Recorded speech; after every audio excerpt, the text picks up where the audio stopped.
Yo, Melly Man, what's up? From BX to UNHOLY fan. It's your man. What's up? This is for the gangsters. Shout out to the gangsters. Postman posted with them gangsters. My homies be on gang time. All my homies throwing gang signs. I keep it real, I cannot fake mines. This is for the gangsters. Shout out to the gangsters. Postman posted with them gangsters. My homies be on gang time. Professor Melly Man, the Hood Postman. So who I'm here with today? Come on, man. You know what it is. It's the big bad Vegas breaking ball, Rick and all, OGD. OGD, man. Yeah, what it do, man? Crown business. What's happening, man? Man, I come out here, man, to actually sit down with you and get an up close and personal with you, man, because I think last time we talked, man, we had some complications, man, to the internet or something. Yeah, but you know, I'm gonna be honest with you, man. I am who I am. I'm my father's son, and my father, you know, Big Sheep, rest in peace, man. You know, he was the founder of it all over here. You know, he broke the ground, he cracked the ice, and like he said, he was still the man that was mad at night. My daddy was the founder of everything you see around here. Sheepdog started this. They kicked him out of here in 1979. That's when in 86, my father out of the state of Nevada. So where we at? We're in Doolittle Park. It's a historical Doolittle Park. My daddy had all the rights. This park right here is where a lot of people from Vegas, replicants from everywhere used to come to fight. This is where all the hand guys stood up and got down there. My daddy over there, toward back over that way, he used to be putting stuff, knocking stuff out. Putting them on their backs, you know what I mean? Yeah, and then Obama, when he ran against Mitt Romney, he came to this park too. This is really sitting in the historical west side of Las Vegas, which is the black community. And the reason why this park, and Obama came to this park is because in that area, like Jackson, Van Buren, Jefferson, Washington, Adams, Monroe, they all dead presidents. This is the historical west side. This is the black community. So where did you grow up at? Oh, I grew up in Herbert Gerson. Herbert Gerson. The first gang in Vegas. It's not the oldest neighborhood. That would be Marble Manor, which is the West Coast Bloods, but they weren't a gang. We the oldest gang in Las Vegas. It started, everything that you see started in Herbert Gerson. It did. And what year was that? That would be, my daddy, I say 73, 72, 73. When my daddy was at his heyday, because he left in 79. But 72 and 73. So Shep was actually from the Herbert Gersons. The founder. Oh, wow. So I met Shep in 1989 in Chino West.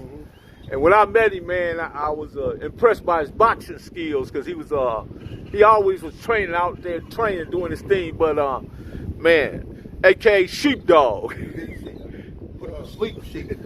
Tell us about Sheepdog, man, because I know who he was, but I want you to tell us. Man, my daddy, man, let me tell you something. I remember one day, I was a little kid, man. I had to be like 4 years old. I still remember this because I still got the scar. And I was standing by the door. I don't know what my daddy did, but the police kicked in the door and they bust my head wide open. The doorknob hit me in the head.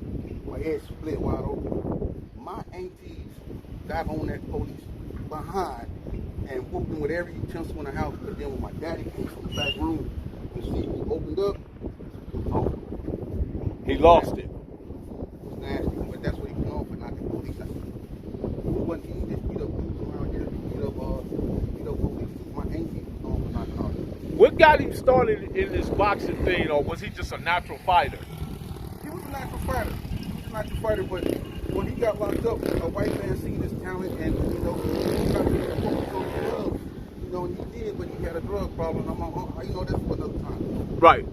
Yeah, Yeah, hold on. Here you go.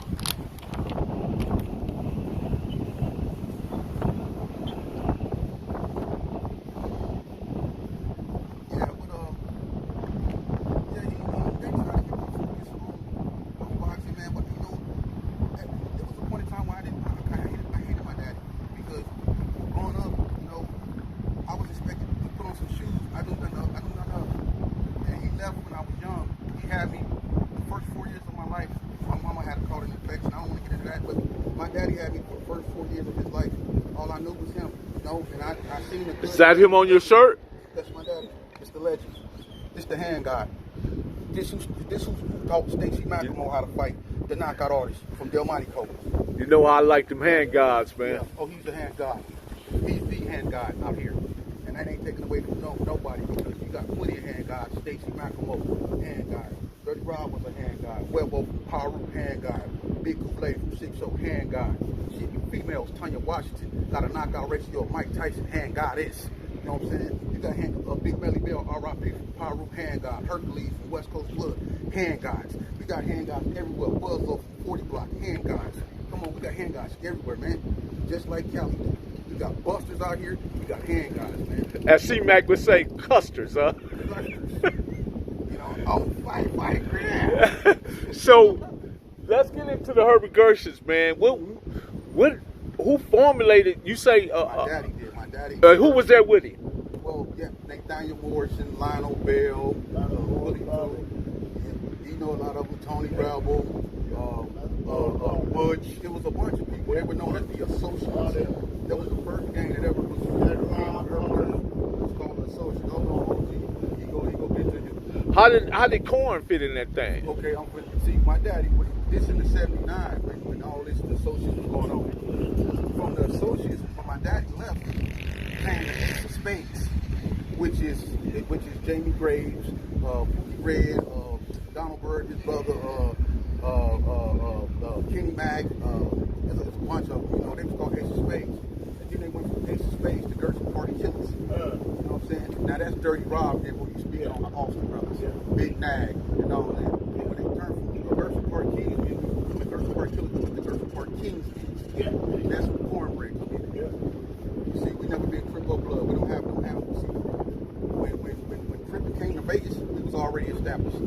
Okay. You know, the oldest gang in Vegas is called the Hood. All right? The Hood. And the founder of that is a guy by the name of Michael Finley. But how old would he be? Michael Finley, I'm going to tell you, Michael Finley will be close to this in the 60s. He'll be in the 60s. But okay. Michael Finley comes from, I'm going to let them tell their story, but Michael Finley comes from a certain area. Now, I don't want to, try to narrate other people's hoods. No, just do yours. You know, so but it's your story. Tell it how you want to. Came out of Herbert Gerson. You know, a lot of people that went on to start other gangs and other hoods, a lot of them came from Herbert Gerson. Like the Donna Street Crips, you know, who was our allies at one point. That neighborhood was started by a conglomeration of Gersons and GQs. Duke Daddy, Charlie Boy, Dread Mac, Voodoo, all of them come from the Gerson. You know what I mean? And they went down there in Northtown and met up with some GQs, Dan Loke, Ant Dog, Gangsta Lump, and all them, and they formed Donna Street Crip. That's why we as Gersons got along with them, because we never got along with GQs. When they put on the Crip handle, you know, we ain't Crips or Blood, we Kingsmen, the knight shining armor. We about that crown. You know what I mean? Money and murder. That's what we about. We never vote red or blue, we vote green and black. Money and murder. So that definitely distinguishes you guys as something different. We're the biggest and oldest gang. And let me say something too. I heard somebody say that 28th Street was older than Herbert Gerson. Let me correct you on that, bro. Herbert Gerson, and the police should tell you that. We the oldest gang. And 28th Street, you know, it's an SA gang. 28th Street is not even older than Barrio Northtown. If they look up Barrio Northtown, which coexisted when 28th Street first came out, they was around too. So that's inaccurate. If you go chronologize history, be right with your facts, man. Don't take that from my hood. I ain't saying my hood is the biggest, baddest, nothing, because we all take losses. But what I'm saying, if you go chronologize history, make sure you do it right, because there's people that buried their sons behind this. You know what I'm saying? This ain't nothing to be played with, homie. So what was the, not to cut you off, what was the original intent of the Herbert Gerson? Why was it formulated at all? Because we was anti-white. We was going through a struggle. Could no white people come, at one point, could no white people come in Herbert Gerson? We better not be white and come up over there. You know what I mean? We was beating up everything white, you know, because it was real racial out here. As a matter of fact, my girl's grandma, the great Ruby Duncan, she got the WIC program started out here. She's the one that shut down the strip. Now, you want to talk about power? You want to talk about marching? You got a woman out here that had the audacity to go out to Caesar's Palace on the strip. She shut it down when the mob had control of it, to get these women out here welfare in the WIC program and stuff for their babies out here. The great Ruby Duncan did that. That's the Vegas version of Fannie Lou Hampton. Man, that's awesome. Yeah, we got heroes out here too. You know, people think Vegas is all about casinos and strip clubs. No, man. Out here was a brutal war. One time it did cater to the casinos and gangsterism and all that different stuff, but as time went on, things evolved. They set up legislature and they set up, you know, a system that where, although this is a not tax state, still you guys, I guess through the ownership of the casinos, it funds many programs out here. Well, you know, Vegas, Vegas itself was founded by Brooklyn. So, and you know, Vegas in its foundation is founded by the mob. You know what I'm saying? So, it started off gangster. But my thing is the shift. There's the image. Whoever controls the narrative controls the situation. So, if they show you a certain narrative that it's all about casino gambling and strip clubs, okay, that's the image they put out there for the tourism. But see, it's a side of Vegas people don't know about. And I'm going to tell you something, man. Murder is murder. I don't care what the geography. Blood is blood. I don't care where we from. The X-ray gangsters in the 60s had a 40-year war.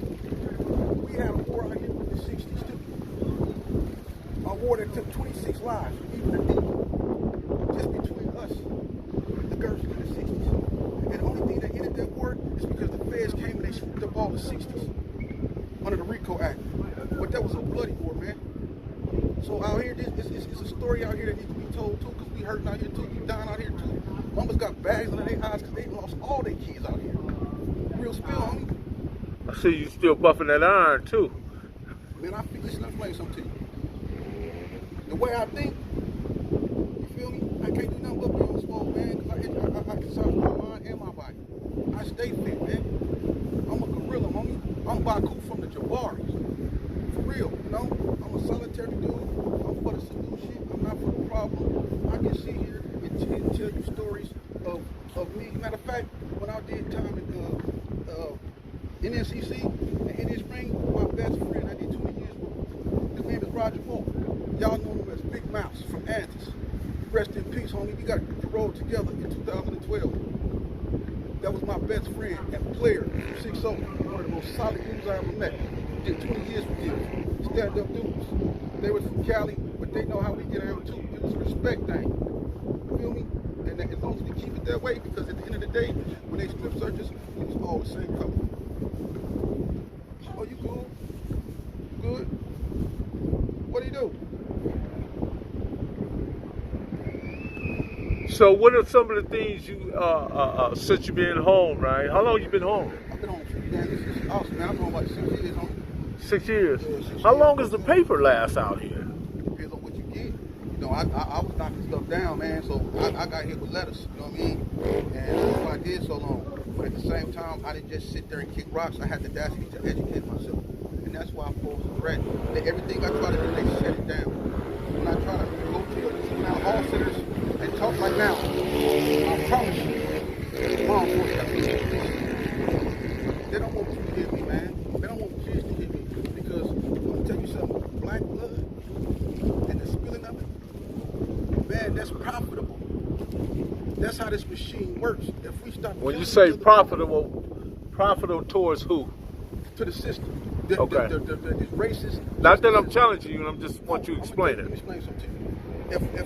Let's take Cali for instance, or Chicago. If the GDs and the vice lords stop fleeing, then all that killing stop. That means that all them special units that they got to guns and special operations for terrorists, all these old made up old 3-letter words. I bet you these brothers stop killing each other. They would have no need for them. They would have no need for the budget of money that they've been getting.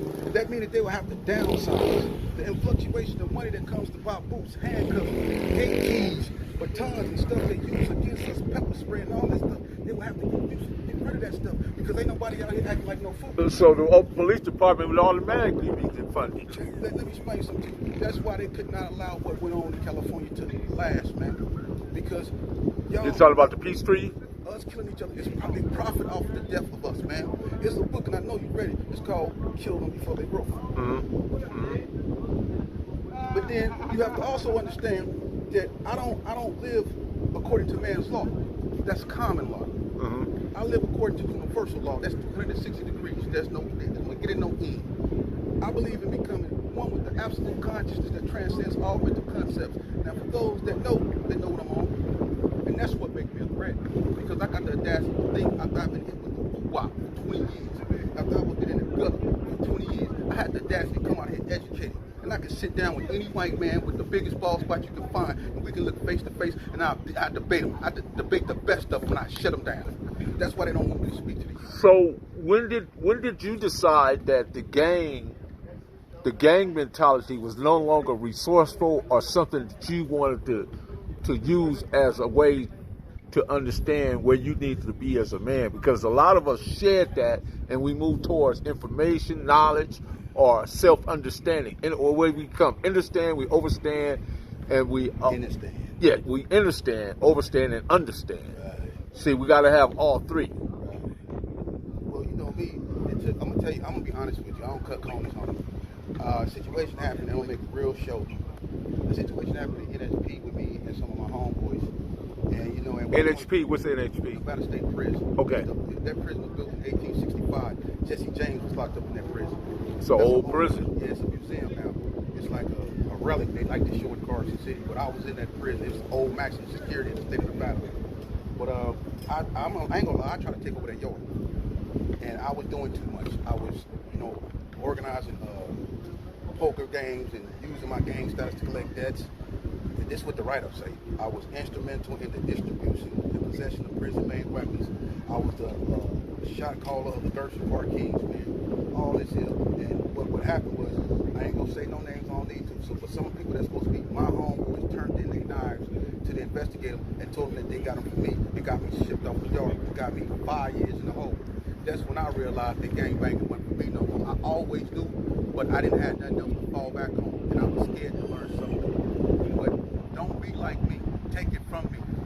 And look at me. I want y'all to get a good look at me. Get a good look at the back of my head. I was really with that. Say unholy. Since unholy. Yeah, you say unholy. And that's what I was. I was big unholy. I was really with that. I studied Satanism. So that's why you got the name Demon? That's why I got the name. I used to worship the devil. I wanted to be as evil and vile as I could because I didn't care. I was smoking Sherm when I was 10 years old, man. Because my daddy, sheepdog did it, your daddy did it, so they gave it to me. You think that's part of it? You was living up to sheepdog? I was trying to. I could never live up to him because he had somebody that had.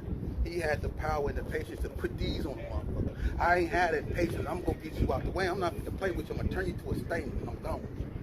You know, but that's how it is now. You know, back when you was coming up, they fought. You fought more than you. Yes. That been gone. Yes. You know, and even when I was banging, you know, we didn't. If I catch you slipping and you with your mama and you with your daughter, you get a pass on it. I might look at you. These youngsters don't do that today. No, they gonna knock you, your family, your son, everything down. You know, and we got we to blame. You know why? Because those of us that got old and moved away, we didn't come back and clean up our mess. You tore your neighborhood up to shreds. And then